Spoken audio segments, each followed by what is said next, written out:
Congolaises et Congolais, chers auditeurs, bonjour. Je suis Ombe Nyamu Ombeza.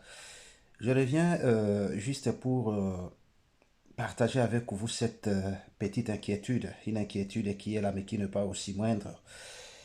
S'il vous plaît, chers Congolaises et Congolais, amis du Congo, l'heure est grave. L'heure est grave. S'il vous plaît, à l'est du Congo, il y a balkanisation, une balkanisation qui ne dit pas encore son nom.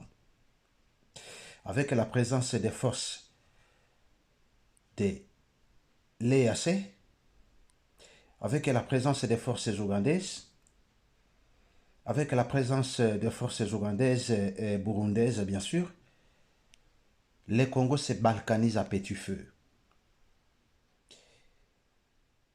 Écoutez, la RDC n'est pas un bien propre de Félix Tshisekedi Tshilombo, qui par sa propre volonté a signé des accords dont le Congo n'a jamais fait partie.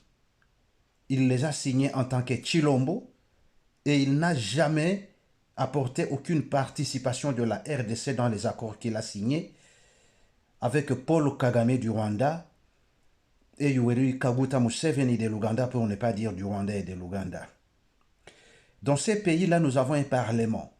Le parlement, donc je vais dire respectivement, c'est des chambres, la chambre haute et la chambre basse, qui doivent approuver tout accord qui s'est fait entre deux nations, deux pays, mais jamais l'Assemblée nationale, jamais le Parlement n'a participé à de tels accords. Ainsi pour dire que la République, la nation congolaise, ne connaît absolument rien, et je dis bien absolument rien, des accords qui se sont fait signer par Tshilombo, Tshisekedi, Kaguta Museveni et Paul Kagame. Ainsi, le processus de balkanisation qui est en cours maintenant à l'est du pays est une chose bien préparée, planifiée. On a utilisé le manque de savoir, on a utilisé l'immaturité politique de Tshisekedi pour qu'il fasse des accords qui vont à l'encontre alors de la volonté de ceux qui veulent diviser le Congo. Je l'ai dit ces choses ici, je les ai dit en tout cas sur le média international, à la BBC, à la Voix de l'Amérique. Ça se trouve aussi désormais sur ma chaîne YouTube, Ombenya Muhombeza.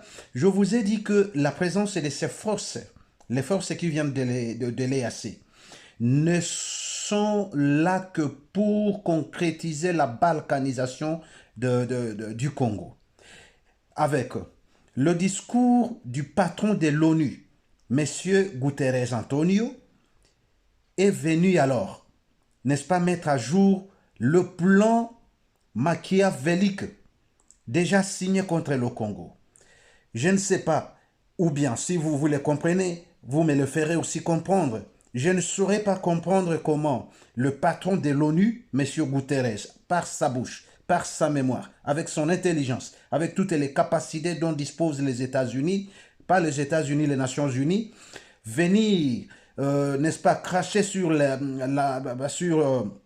l'intégrité nationale, l'intégrité du Congo, et nous dire que l'ONU ne dispose pas d'armure capable d'affronter le Rwanda. Je ne veux pas dire du M23 parce que dire du M23, c'est abuser du Congo. C'est le Rwanda qui est sur le sol congolais. C'est le Rwanda qui occupe Bunagana depuis 2 mois. C'est le Rwanda qui est en train de massacrer nos frères. C'est le Rwanda qui est en train de piller notre pays. Avec la participation de multimédias, avec la participation des Occidentaux et bien sûr avec la participation et la complicité des Nations Unies. Et maintenant, il fallait que les Congolais vous preniez conscience de tout ceci et que vous vous leviez comme un seul homme afin de défendre ce pays. Nous n'avons que ce Congo pour défendre et le Congo n'a que nous pour le défendre. C'est-à-dire, soulevons-nous, lèvons-nous comme un seul homme et disons non. Et s'il faut alors que le sang coule afin que le Congo regagne sa place, n'est-ce pas, sur la scène internationale, on les fera. On les fera, mais l'on dit non. On dit non. Il faut que Tshilombo soit invité au Parlement. Il faut que le Congo sache. Il faut que les Congolais sachent. Il faut que le Parlement sache. Tous ces accords-là dont Tshilombo a signé avec Kagame et avec Museveni. Sinon, le pays est en train de se balkaniser à petit feu. Le Congo est en train de se balkaniser, chers frères et sœurs. Et demain risque de nous être plus tard. Demain risque de nous être plus tard. Le Congo n'est pas un bien propre de Tshisekedi. Non, il faut que nous disions non. Toutes les institutions du Congo ne se définissent pas à la seule institution présidence du Congo.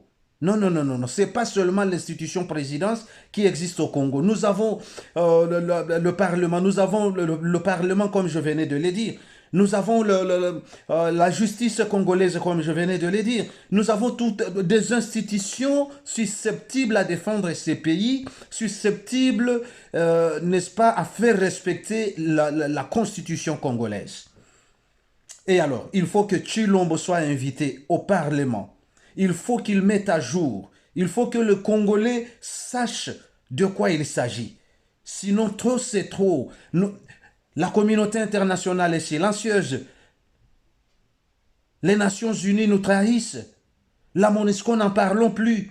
Et si nous-mêmes nous restons maintenant silencieux face à cette tragédie qui se profile sur le Congo, écoutez, nous sommes seulement pas victimes de cela, mais nous en serons aussi complices.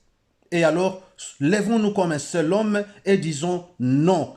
Il faut que Tshilombo rende des comptes aux Congolais. Merci. Que vive le Congo, que vivent tous les Congolais, que vive le patriote.